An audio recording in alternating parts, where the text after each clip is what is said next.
What's up, guys? GibberHHS here, and breaking news: Bob Iger steps down as Disney CEO, and Bob Chapek will replace him.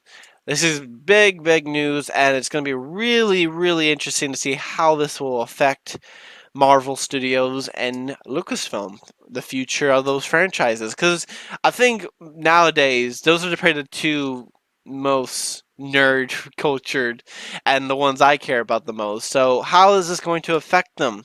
Well, let's figure out a little more about the details, and then we will discuss Marvel and Disney and Lucasfilm's future.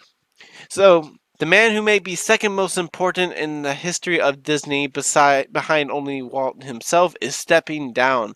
Bob Iger has stepped down as CEO of the Walt Disney Company, effective immediately. So yeah, effective immediately he's leaving, but he will stay on as a what is that, a creative consulting kind of person, an executive chairman. Yeah, so he'll be on as an executive chairman, but he won't be the president anymore, and he's only staying on that until 2021. So yeah, he's leaving. If you don't know, Bob Iger was behind the 21st Century Fox deal for like $71 billion. They bought that. He bought Pixar. He got them to get Lucasfilms and Marvels, both for $4 billion each. So he was on this big endeavor of buying other companies in order to use their popular media to expand Walt Disney, and it is crazy. Not only that, but he also helped with Disney Plus. He was the big front runner for that, and Walt Disney, the Disney Plus service, I believe, has like 26.5 million subscribers, which is crazy. Which means that they're getting, they pay like $8 a month. So you do the math. It's crazy. There is also, it says here, Iger explored a run for president a few years ago, but dedicated himself to 21st Century Fox transaction and Disney Plus instead. I mean, so who knows? You might see him running next year. You don't know. But what is interesting overall, this guys, is that how is this going to affect the franchises? How is it going to affect Lucasfilms, and how is this going to affect Marvel? So let's start with Marvel. How is this going to affect Marvel? I'll have a time skip right here. So if you want to just go straight to the Marvel, you don't care about. If you just want to go straight to the Star Wars stuff, go skip to that time, and you can watch that instead. But for Marvel fans, let's get into you guys. So this isn't going to affect y'all too much, I don't think. If there's one thing we know from Marvel Studios is that they are doing a great job right now. With they're doing a great job right now with Avengers Endgame being the highest grossing film of all time, the Infinity Saga being like a huge success and the biggest cinematic universe of in the world right now. Nothing is even close to what at the level that Marvel is at right now. So why would this new guy Bob Chapek want to change that? Why would he want to do that? He's not.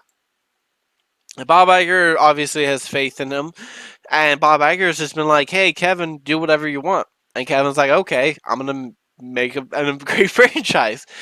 See, the thing is that Kevin Feige knows what he's doing. He's making the company money, and he cares about the source material. He cares about Marvel and the characters that he is serving. So, obviously fans are excited and love him.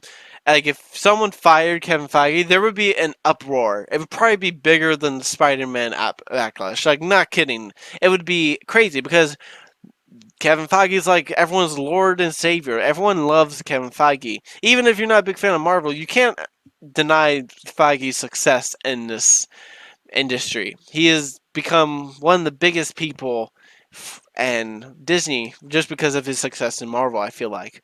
So, with this, Bob Chapek isn't going to change this. He's not going to change the way they're doing it. So I seriously doubt anything would change too much. The only bad thing I can see, and it's not even a bad thing considering how you take this, is basically, you know, he wants to try to increase more TV shows, so more Marvel shows or something like that, causing it to feel a little rushed, too much Marvel content. So yeah, that is something you got to be aware of. That could happen, but that's unlikely. I expect very little to change with Marvel. So let's talk about Star Wars. What's changing with Star Wars? So Star Wars is in a much more different position than Marvel is. Unlike Marvel, Star Wars is in a position where not everyone is happy with how things are going in the Star Wars universe right now. Lately, things have been great. We had Fallen Order, which was a great game. We had The Mandalorian, which was a fantastic TV show. And we have Clone Wars Season 7 coming out, which has also been a huge success. Rise of Skywalker, I would say that it did fairly well. I enjoyed the movie, but I know a lot of people didn't. So it was a very rushed movie, which is something you don't want to do with Star Wars. So, yeah, Star Wars has been a very controversial thing right now, but it's in a decent spot right now, I would say.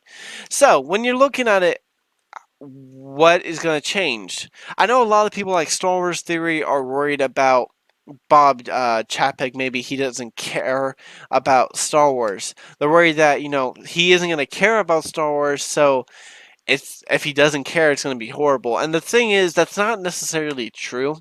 Bob Chapek and Bob Iger's job isn't to care about Star Wars or Marvel or Pixar. Their job isn't to love that. They may like it. I'm sure Bob Chapek likes Star Wars in some regard, but his job isn't to do that. His job is to make the company money. What's also his job is to hire someone who cares about Star Wars. And that's something I think Bob Iger made a mistake about. I do think that Bob Iger likes Star Wars. I don't think that Kathleen Kennedy does. I think she likes the franchise, but I don't think she cares about it enough like someone like Kevin Feige. Like, Kevin Feige is a huge nerd, guys. Like, he's a legit big nerd. Kathleen Kennedy is a businesswoman. And I think she's a good businesswoman. I think she's actually made some good decisions for Star Wars financially and kind of like business wise. Not even financially, actually, just business wise. But she hasn't done good for the fans, aren't happy with her because she's tampering with things. So, I would say most fans hated The Last Jedi. I would say that's a reasonable response, okay? A lot of people dislike The Last Jedi. I would say that she said it was great. She apparently went full flying colors, but she didn't like Luke Skywalker. She didn't like Mark Hamill's performance of Luke Skywalker. She didn't like this, or she didn't like the Kenobi series is temporarily on hold because of her. But then people are like, oh, what about The Mandalorian? The Mandalorian was really, really good. People loved The Mandalorian. She had no actual say on The Mandalorian. That was all Jon Favreau. All right, Jon Favreau was given his own thing, and he was allowed to do whatever he wanted. Kathleen Kennedy had no participation in that. Same with Clone Wars. They were like, Dave Filoni, do what you want. Clone Wars is amazing. All right, so they're doing great with that, and that is the thing. I feel like Kathleen Kennedy is such a businesswoman that she doesn't understand what Star Wars really means, and that's why it's failing. If you compare Kathleen Kennedy to Kevin Feige, look at these two and see how the fan base treats them. On one hand, you got a guy who has made the company a lot of money, who has made the fans happy because he's making good movies and he's doing what the fans want while subverting expectations, and he's a huge nerd and he cares about the franchise. While you're over here, you have a girl who doesn't care about the franchise she's working for. She's a decent businesswoman with an impressive resume, but she doesn't really care about the franchise as much as the fans do, and she thinks that the fans are reliable for to guide the story, and that's the problem.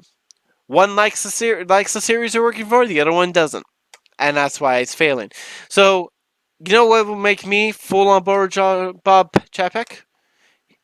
If he made Kathleen Kennedy step down from CEO, and he made either Dave Filoni or Jon Favreau president of Lucasfilms. Preferably Dave Filoni, just because Dave Filoni's more of a Star Wars nerd. But still, go ahead. Either one would be fine. And that's because they know their shit and they're good. I'd be happy with George Lucas. Like, I doubt that is the most unlikely thing in the world. But my point is that they need to hire someone who cares about the franchise. They need to hire someone who does care about it. I agree with that. Bob Iger and Bob Chapek's job isn't to do that. Their job isn't to like Star Wars. Their job is to hire someone who likes Star Wars. And Bob Iger failed at that. Hopefully, Bob Chapek will, you know, change that. Maybe he will fire her. I doubt it, but you never know what's going to happen. I mean, this is a big deal. So there you go, guys. I hope you like this video. It's pretty big news, really interesting. So yeah, I'll see you guys next time. Have a good day. Bye.